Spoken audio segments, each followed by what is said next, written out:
Hey, it's Carlos from Gamer Guys and Gals, and this is your review for 39 Days to Mars. We're not talking about the band with Jared Leto. This is a game from It's Anecdotal, and it's meant to be played co-op, but you can also play it solo, you and your cat, sort of like me in real life. So that's how I'm playing it, because I sadly had no one to play it with. But it's just as fun as alone. You play as this guy who wants to go to Mars, and you have to do all kinds of little puzzles. They're not overly hard, but they will make you think a little bit. Like here, I'm getting a key, and you're just trying to get ready to leave on your ship. Here, I'm putting together a map for my journey. The controls are tough, because one stick controls your hand, the other controls the cat's, so it's kind of all over the place. It's really tough to do, and it makes it a lot of fun. Here I'm trying to connect the circuit so I can turn on the power. The whole game's little puzzles like this. They all work pretty flawless. Here's me and my cat heading to my ship so I can head off to Mars.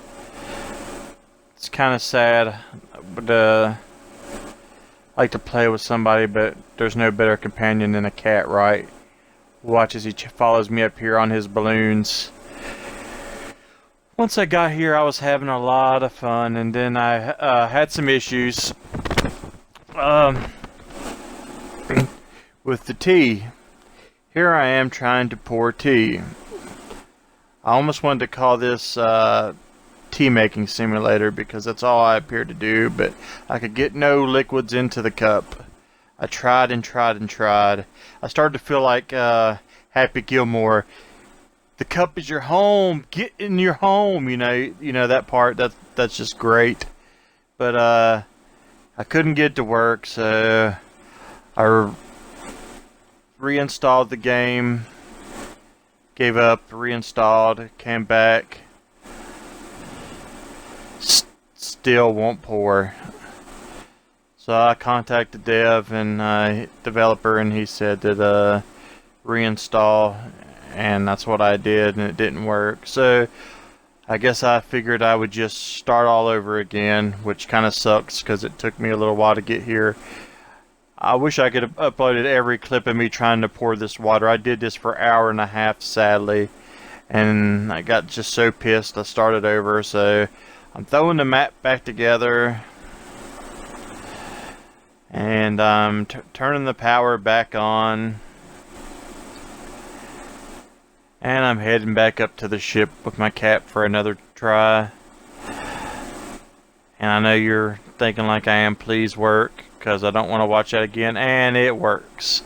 So if that happens to you, just restart the game, and then you can have you a nice warm cup of tea.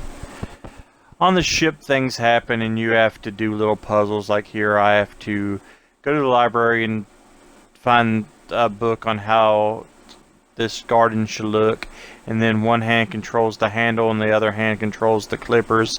Real crazy controls, real fun to do. I would like to do this with co-op. Next time I actually do have a buddy over here, I'll try it, because it is a lot of fun, even solo.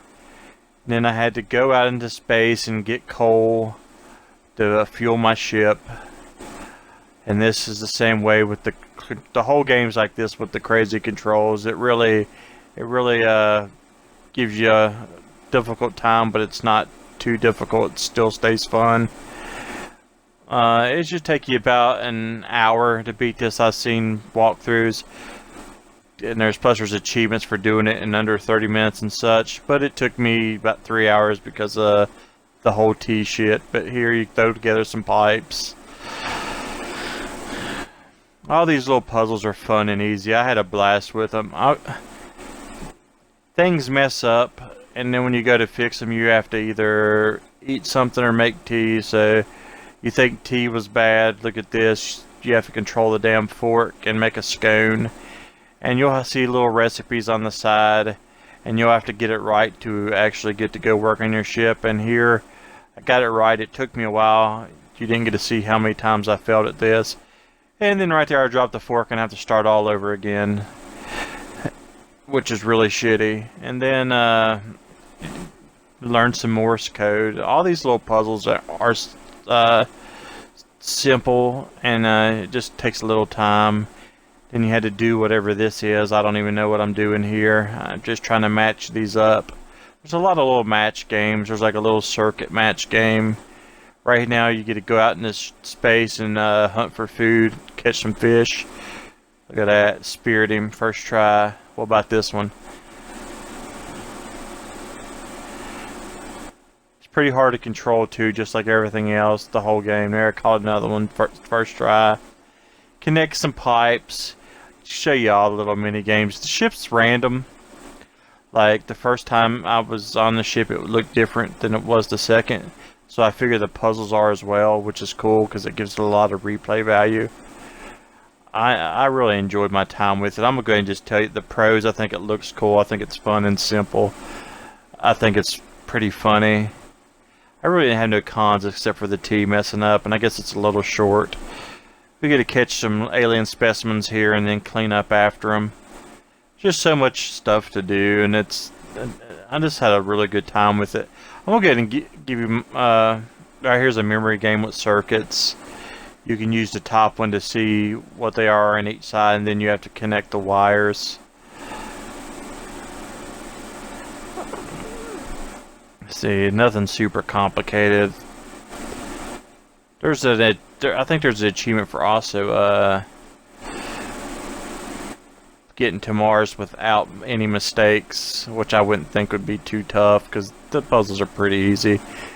Here I am getting eaten and shit out by a giant kraken, which was pretty cool because I got to fight him as well with an umbrella, and you can tell I lost.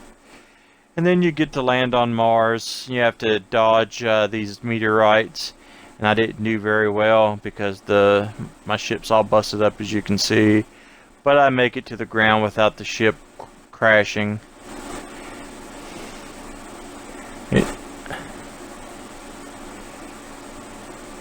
And contact. Landed on Mars without my ship blowing up, so me and my little cat, we're gonna have a picnic on the red planet. Here I am running out, and here comes my cat. We're looking for a blanket, and we're looking for of course a teapot, because we ain't had enough tea on this 38-day journey. We're gonna have some more, but of course it works. Or does it? Oh no, it's not working. There it is. See, I thought I was about to start all over after beating the game, but nope, it finishes. And I never had any more problems after starting over and reinstalling it. So I'm not going to be too hard on it. I really enjoyed my time with it. I thought it was a lot of fun. I thought it was a cute game. Reminded me a lot of Far Lone Sails. And I'm going to give it a 7.8 out of 10. I think it's definitely worth your time. As always, thanks for your support, and give us likes and follows and subscribes. We need them. We don't get a lot of them, so it makes it more, makes us want to do it more when we get them. It gets kind of depressing when you don't. So give us those likes, subscribes, and follows, and thanks for watching.